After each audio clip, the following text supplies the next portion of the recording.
первая игра, тренер говорил о мандраже, действительно он был? У меня был мандраж последние 3, наверное, дня, потому что вообще невозможно было думать ни о чем. Еще плюс находясь на работе, это просто был кошмар. Какие-то послабления были на работе перед турниром? Все-таки, ответственные, наверное, для вас соревнования? Никаких послаблений не было.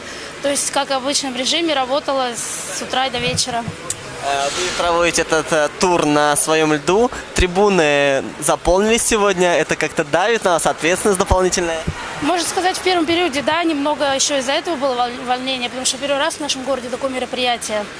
Но потом, после забитой первой шайбы, у меня точно все прошло, а потом...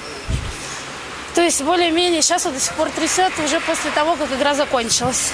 Что можете по игре сказать в целом? В целом, по игре могу сказать, что могли бы и с большим счетом выиграть. Но, в принципе, все девочки молодцы.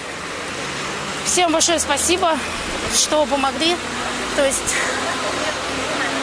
просто все справились с своим мандражом. В первом туре вы выиграли 4-0, сейчас 6-0. Это домашние трибуны помогли или просто стечение обстоятельств? Изменилась ли югорчанка как-то? Ну, что вам сказать? Я думаю, что они, в принципе, подтянулись.